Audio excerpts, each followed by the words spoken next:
déclaration des évêques, imams et oulémas du Sénégal à la veille des élections territoriales du 23 janvier 2022. À nos gouvernants, à tous les acteurs politiques, à tous nos concitoyens, aux personnes de bonne volonté, chers compatriotes, notre pays s'achemine vers la tenue des élections territoriales, communément appelées élections locales, prévues le dimanche 23 janvier 2022. Il s'agit d'un tournant très important dans la vie de notre nation, dans toutes ses composantes. Par conséquent,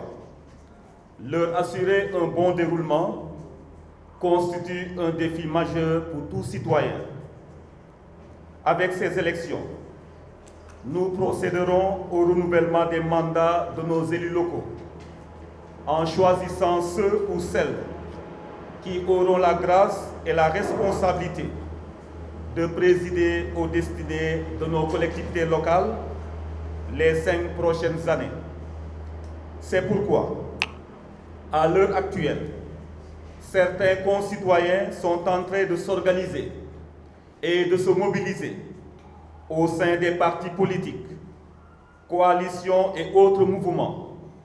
pour affirmer de manière légitime leurs ambitions d'être portés à la tête des collectivités locales, comme maire, comme président de conseils départementaux ou conseillers. Tout en nous réjouissant de cette mobilisation, nous nous adressons à vous en tant que guides religieux, imams, oulémas et évêques du Sénégal,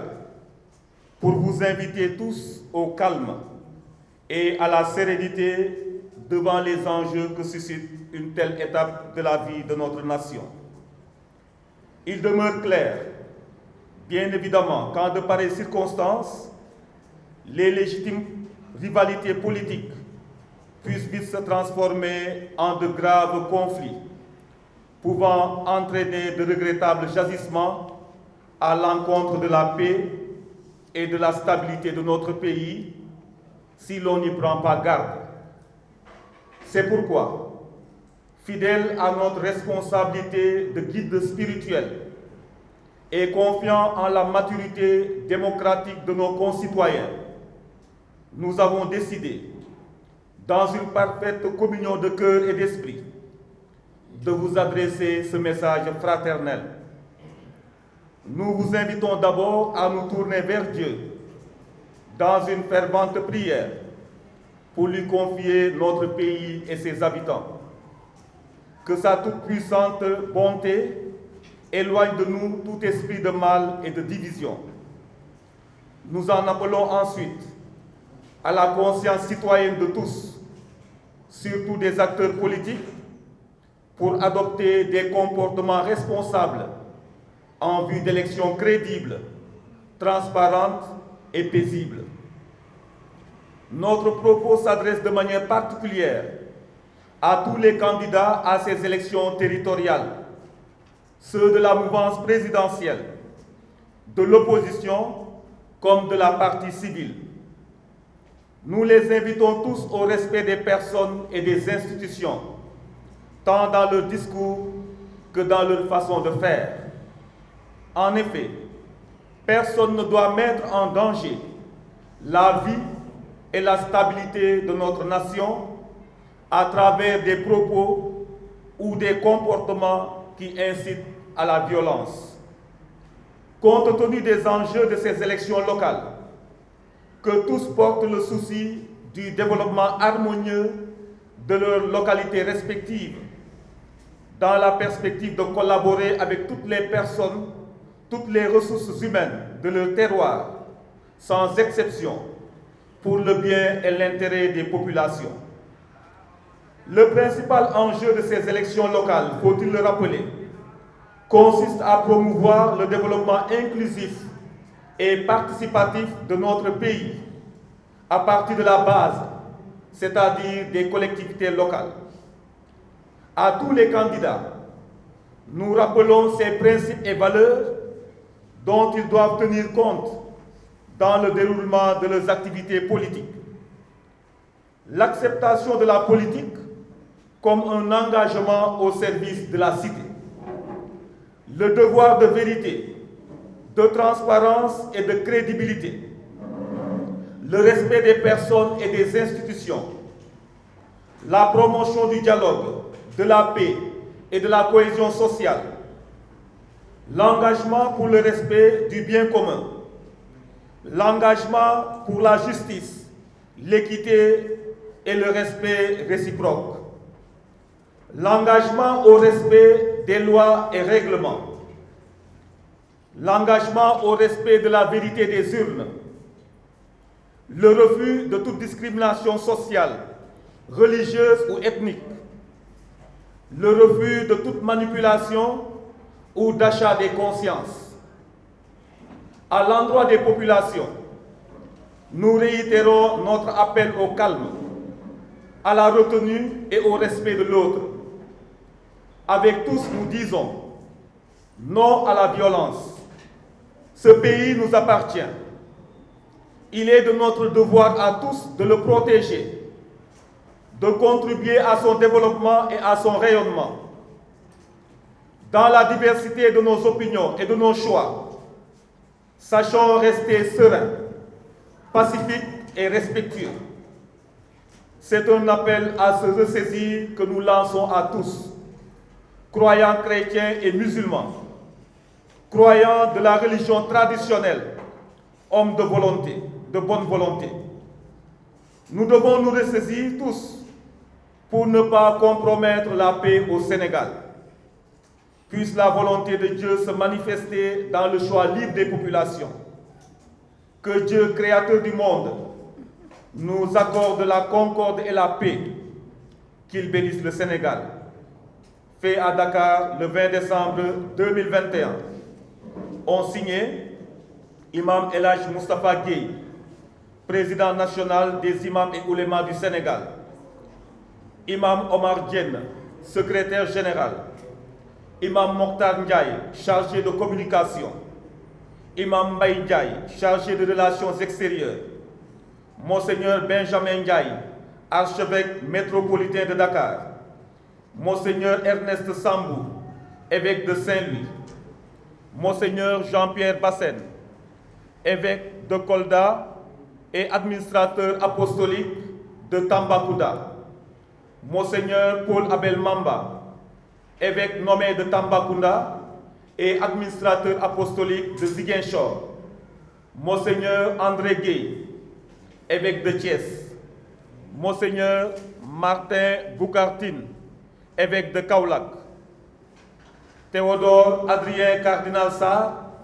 archevêque émérite de Dakar. Monseigneur Jean-Noël Diouf, évêque émérite de Tambacounda. Je vous remercie de votre aimable attention.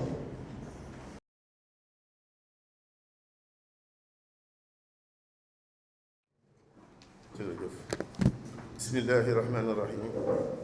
Alhamdulillahi rabbil alamin. Wassalatu wassalamu ala rasulillahi sallallahu alayhi wa sallam. Mbokki Sénégal, ñu ngi leen di nuyu gouvernement bi, di nuyu acteurs politiques yi, di nuyu citoyens réew mi yépp, góor ak jigéen ak ñi ci dëkke ñun. Réewu Sénégal mu ngi jëm ci fii ak fan maanaam le 23 juin 2022 ci 23 janvier 2022 ci ay élection maanaam ay jongante yoo xam ne territoire bi yëpp lay lëmbee ñu koy wax jongante goxaat yi ñuy renouveler mandat wu ñi nga xam ne ñoom la ñu war a fal pour juróomi at du yàgg ci fan yi incha allah comme ni ko imam ubbee woon ñu nit nga xam ne ak waa jàngu bi ay acteurs ak modérateurs de la société lañu moo tax ñu daje suñu daje bii pour andi leen xibaaru ñaan jàmm te dénkaane it nit ñi politique yi ak syndicat yeeg ñi fi jox yépp ci réew mi ñu def jàmm jëmale ko ci élection yi jàmm ci kaddu jàmm ci jëf jàmm ci def ndax bu ñu ñàkkee jàmm ñàkk lu bari bu ñu amee jàmm nag am nañu lépp ñuy wax ne jogante yi ñu jëm mooy wane suñu mët ci li ñuy def mooy ay élection Sénégal nag def nañ ko ay yoon mais bii dafa nekk élection yoo xam ne dafa amoon importance nit ñi ci tournant bi nga xam ne maanaam fa la jamono jëm fii jamono toll ñu ñuy xool ci àddina bi yëpp ñëpp war ci def kenn ku nekk lii ko war ci moom jëmale ko ci boppam jëmale ko ci réew mi muy ñi nga xam ne ñooy autorités yi ñoom ñi nga xam ne ñoo rek kaaraange réew mi ñu def ci seen kéemtalaay kattan pour jàmm am ci réew mi ñu sécuriser nit ñi sécuriser réew mi sécuriser it alali jàmbur yeeg réew mi ndax dara bañ ci yàqu dara bañ ñu ci topp mu nekk loo xam ne comme ni ko imam waxee sànq fitna mu ngi nelaw bu ko kenn yee ndax ku yee fitna rek ñàkk jàmm te bu ñu amul jàmm dootuñu mun dara dinañu sookal dinañu nasaxal dinañu daaneel ñuy wax autorités yi tamit ñu bañ a bàyyi dara loo xam ne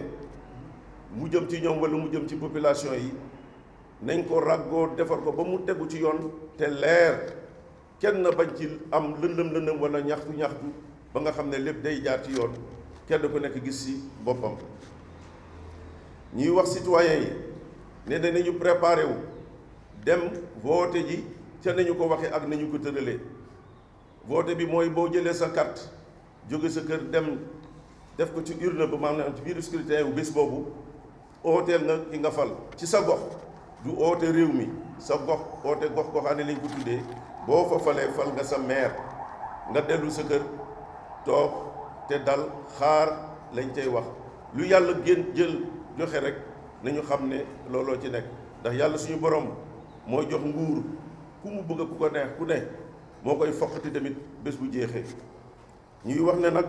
candidat yi loolu lañ leen sant citoyens yi bu ñu defee seen devoir ba pare nañu moytu lépp loo xam ne day andi jafe-jafe ci réew mi mooy nga dellu sa kër sàmm sa njaboot sàmm sa réew sàmm sa quartier bu candidat yi defee loolu lépp dina nekk li ñuy wax jàmm ak salaam bu ñu doon sàkku ñu am ko jëm ci nga xam ne mooy leader politique yi nañu yaxanal seen kàddu nañu seet li ñuy wax nañu xool li ñuy wax ndax wax bu xësee ba génn ci gémmiñu nit bal la nit ko moomatu ko te nañu def suñu xel ne nag yàllaa fi ne te yàllaa ñu moom moo ñu fi andi te suñu dund dafa war a meññ dafa war a baax dafa war a tedd kon ñoom dañuy sàmm seen i kàddu ñoom leader politique yépp ci li ñuy wax ak ci li ñuy jëf ak ci li ñuy santaane jongante bi nag jongante andi programme la ak wax nit ñi loo leen nar a defal ak li fi war a am ndax politique pour jëme réew wala gox ca kanam la jëm wane du pour jongante ay wax yu bon ak ay wax yu ñaaw yàlla nañ ci yàlla musal ñuy wax nag yi nga xam ne tamit mooy journalistes yi wala leader d'opinion yi seen doole ak seen kattan ci mbir mi seeni wax dafa war a méngoo ak li am ndax pouvoir bi ñu yore dañ koy wax ci tubaab lu dangereux mooy wax bu xësee ba génne ni ñu koy waxee rek nañu koy interpréter dootul bokk te li muy génnee day mujj nekk lu xam ne kii ko wax wala ni mu ko waxee wala ni mu bëggoon ñu waxee ko nekkul te loolu day andi fitna te fitna baaxul ci kenn baaxul ci réew baaxul ci nit kon nag journalistes yi tamit ñoom ci seen bopp lii ñu yore nañu xam ne lu am doole la lu am kattan la lu mën a defar la comme loolu mu mën a yàq te defar nag moo gën yàq ndax loolu la ñu fi àndee ñuy defar rek ndax ñu mën a am li ñu bëgg mooy jàmm yàlla nañu ko yàlla defal ñu leen di ñaan waa Sénégal yëpp nañu ànd ak tey ànd ak xel